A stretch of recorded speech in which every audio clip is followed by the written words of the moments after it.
Hello everyone, welcome to the lecture 9 in the course Diffusion in Solids, and today we will continue to solve more diffusion equations. The difference being though that so far in the problems that we have tackled, we have seen the diffusion depth is very less as compared to the dimension of the sample in which it is diffusing.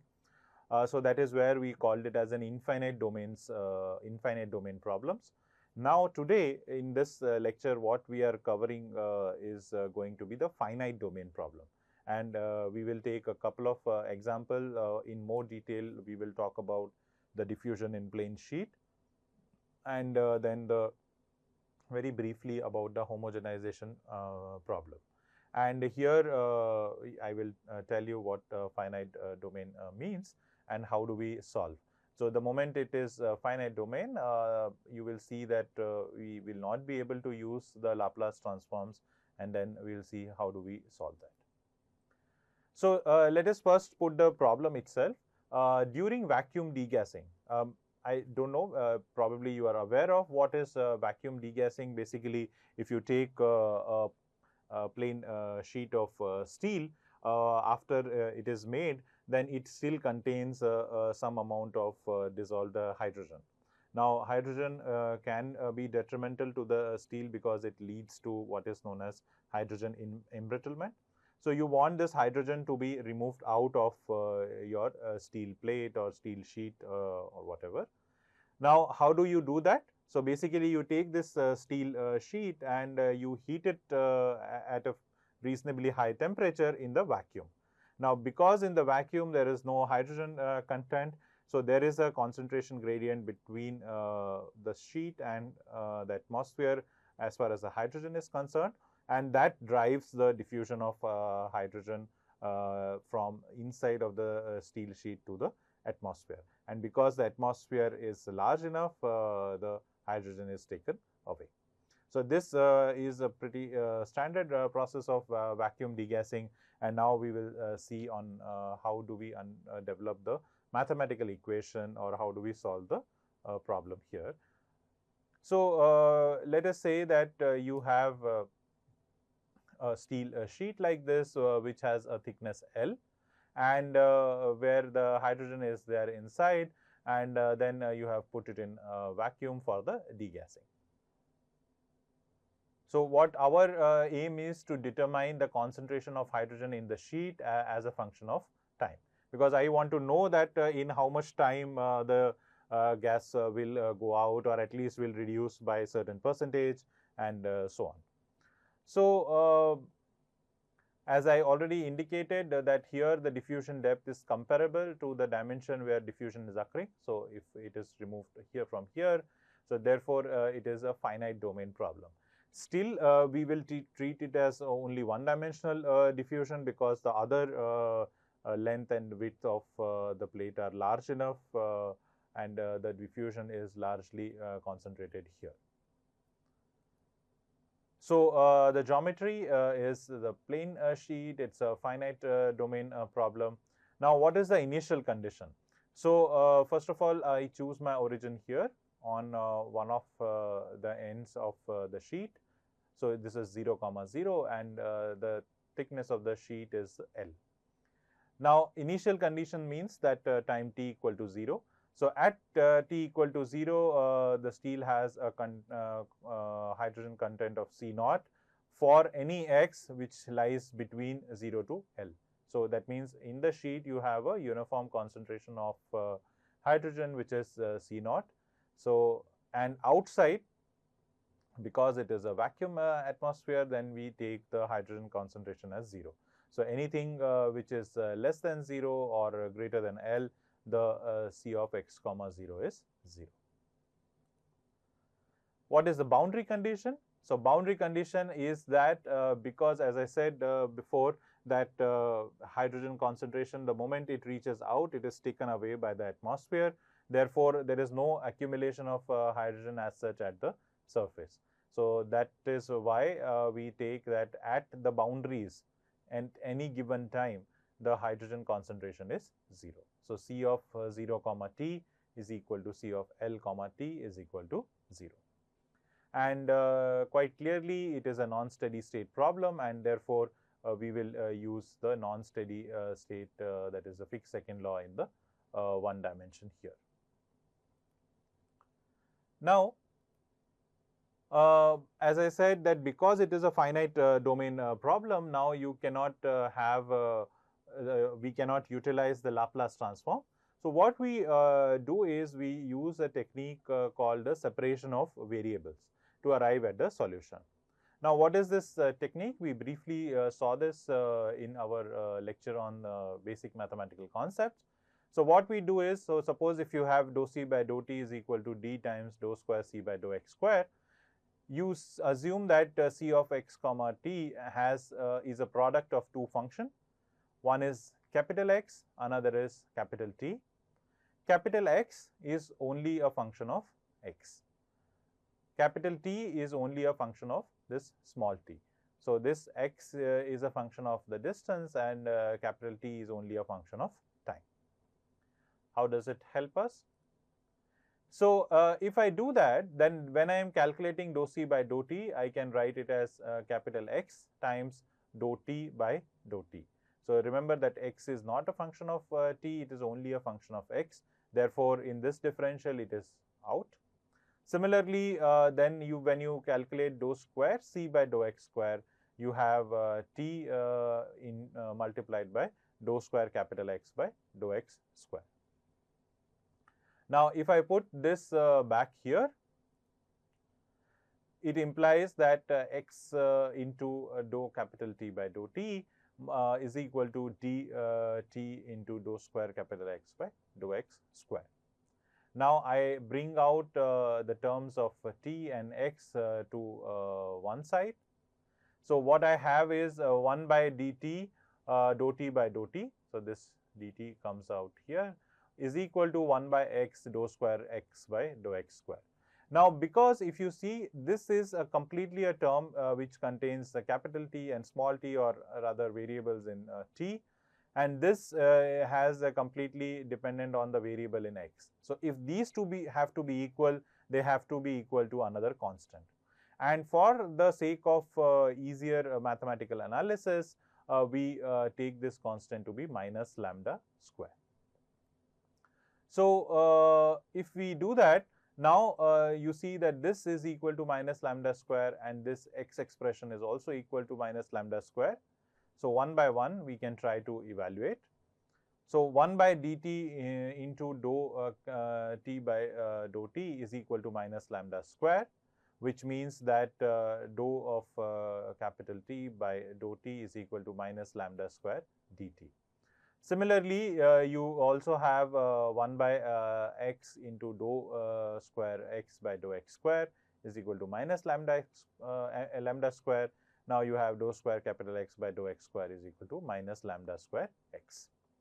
Now, let us see that how we can further evaluate this.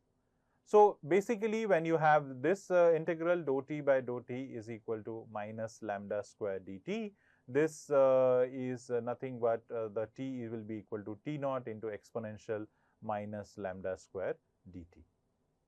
And this should remind you of the integrals might be you have come across earlier, where in the spring related motions, where this kind of expression, the solution is given by capital X is equal to a sin lambda x plus b cos lambda x. So, basically you have capital T now, and you have capital X. Now, when you put those expression in the original function that we had written, c of x comma t, so you write as a sin lambda x plus b cos lambda x, that is the capital X multiplied by the capital T, which is t naught into exponential minus lambda square dt. Now, this t naught into the small a is also another constant which I have written here as capital A, and similarly t naught into this small b is another constant which is capital B. So, you have c of x comma t is equal to a sin lambda x plus b cos lambda x multiplied by exponential minus lambda square dt. Now, because it's a periodic function, you can even write a more general solution, which is C of x comma t is equal to summation m equal to 1 to infinity am sin lambda mx plus bm cos lambda mx into exponential minus lambda m square dt. So, m is equal to 1, 2, 3 and so on. So, the integers basically. Now, so basically what we need to do using the initial and boundary condition is to determine am, bm and lambda m. So, in this you see that am, lambda m and bm are not known. How do we do that? Let us utilize the initial and the boundary conditions. So, the boundary condition we utilize first is C of 0 comma t is 0. So, if I put here this is 0 and here when I put 0, so this term goes to 0, sin 0 is 0. So, you have and cos 0 is 1. So, you have bm into exponential minus lambda m square dt. Now, for this to go to 0, the only possibility is that bm is equal to 0. So, we have identified one constant now, which is bm. Moving ahead, so we let us then rewrite this C of x comma t, which is now equal to summation m equal to 1 to infinity am sin lambda mx into exponential minus lambda m square dt. Now, let us utilize our second boundary condition, which is C of L comma t is 0. So, now 0 is equal to summation m equal to 1 to infinity am sin lambda ml into exponential minus lambda m square dt. Now, this term has to go to 0, that means either am becomes 0, but you see that if am becomes 0 and bm is already 0, then this entire thing becomes 0, which is a trivial solution. So, therefore, we say that this can go to 0 when lambda ml is equal to multiple of m pi. So, lambda m times L is equal to m pi. So, the lambda m is equal to m pi by L. Now, further let us substitute this. So, now you have C of x comma t summation m equal to 1 to infinity am sin m pi x by L. So, I have substituted lambda here into exponential minus m square pi square by L square into dt. Again lambda is substituted here. So, now the only constant that remains to be determined is am, and to determine that we have only one condition remaining, which is the initial condition, which we have not utilized so far. So, now because C of x comma 0 is C naught, so let us put that. So, here C naught is equal to summation m equal to 1 am sin m pi x by L. So, remember t equal to 0, when I put this term goes to 1. So, now the way to solve this is you multiply by sin p pi x by L both the sides and integrate. So, how does it look? 0 to L C naught sin p pi x by L dx is equal to 0 to L am sin m pi x by L into sin p pi x by L dx. Now, this integral has a unique or rather this has some specific values. So, this value of integral on this RHS is 0 when m is not equal to p. That means, suppose if you have sin pi x by L into sin 2 pi x by L and you integrate it from 0 to L, the value will be 0. But it will be equal to L by 2 when m is equal to p. You can actually try yourself, take few values like that and see whether the integral follows this rule. You can verify this. So, if that is the case, then I can write now that here 0 to L C naught sin m pi x by L multiplied by am into L by 2. So, because I am having this L by 2 only when m equal to p, so I have replaced this p also with m. So, moving ahead, what you can now do simply is evaluate this integral. We have already seen how to evaluate the sine integral. So, you have am in times L by 2 is equal to C naught L by m pi multiplied by 1 minus cos m pi by L. And this here, if now this value, if m is equal to even, then you know that in this particular case it will go to 0, and if m is odd, then this will go to 2. So now here if we go ahead further, so here let me just clarify one more thing before we go ahead. When I say even, it is actually even multiples of L, and here it is odd multiples of L. Okay. So if you want, we can write here as well. So just you can remember that m is equal to even multiples of L, and m is odd multiple of L. So when it is odd, then you have m pi by L is equal to -1, and therefore this quantity becomes 2. So you have am times L by 2 is equal to L C naught by m pi into 2, where m is 1, 3, 5, and so on. So now your am is equal to 4 C naught by m pi, m is equal to 1, 3, 5, and so on.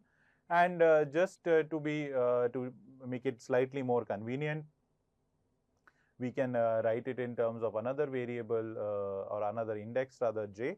So Aj is equal to 4 C naught by 2j plus 1 into pi. Now j can take all the values from 0, 1, 2, 3, and so on. So thus the final solution of the problem can be written as follows: C of x comma t is equal to 4 C naught by pi summation j is equal to 0 to infinity 1 by 2j plus 1 sine 2j plus 1 pi x by L multiplied by exponential minus 2j plus 1 whole square pi square d by L square t. If you look at this quantity, tau j is equal to L square by 2j plus 1 pi square d here. D has a unit of meter square per second, and L square has a unit of meters per square. So this quantity actually has a unit of time. This is known as the relaxation time, which rapidly decreases as you increase the value of j. So if you increase j here, the tau j comes rapidly down. Now going ahead, we can I'll tell you what is the case for desorption and absorption. So what we started with is the degassing. That means you want to remove the hydrogen out of your sheet. There are other cases where, suppose you want to maintain a constant concentration is there in the atmosphere of any particular gas, and that gets absorbed onto your into your sheet. Similarly, you can also have a case where there is a certain concentration of gas and it gets desorbed from the inside of the sheet. So in general, for such cases, what you are interested in is average concentration in the sheet, which is C bar, and it is defined as C bar T is equal to 1 by L 0 to L C of x comma t dx. And here what I mean by average concentration is at any instant of time, what is the average concentration of hydrogen or whatever the gas we are talking about in my sheet. So to do this, you see that here integral of C. So the C involves basically, C has the term of sine pi x by L. So integral of this is if you see that 0 to L's integral of sine m pi x by L is nothing but minus cos m pi x by L, and like we saw before that if m is odd, then this integral has the value of 2L by m pi, but if m is even, then it goes to 0.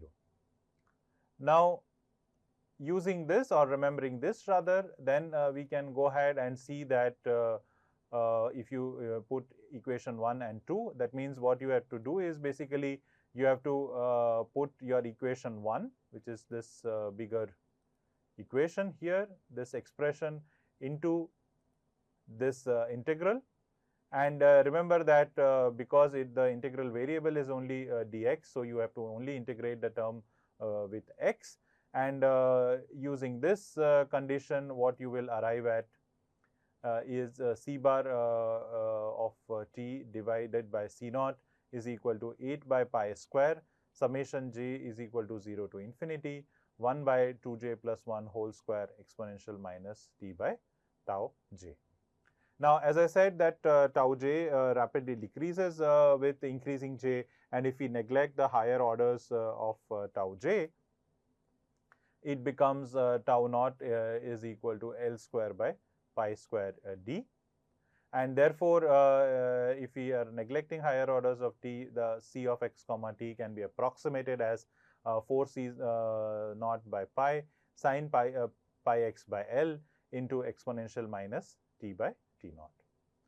Now, suppose if I ask you what is the flux here of the gases from the surface, from both the surface, because remember that gas is moving out from both the surfaces, and therefore it becomes minus d times dou c by dou x at x equal to 0 plus minus d times dou c by dou x at x equal to L, and therefore the mod of flux of j, so dou c by dou x is nothing but the differential of this. So here it becomes cos pi x by L into pi by L at x equal to 0, and same thing here at x equal to L, and this exponential minus t by t naught is as it is outside.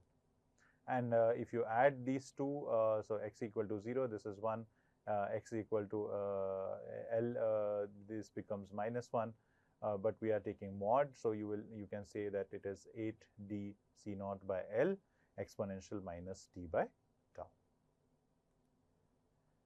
So now if instead of having a 0 concentration at the surface, if the surface concentration of the sheet is maintained at Cs, then like a constant source we talked about in the previous lectures, and you have a uniform initial concentration C naught, then this solution is slightly modified and can be written as C minus C naught by Cs minus C naught is equal to 1 minus 4 by pi summation here minus 1 to the power j by 2j plus 1 cos 2j plus 1 by 2L into pi x exponential minus 2j plus 1 pi square by L square and 4 here into dt.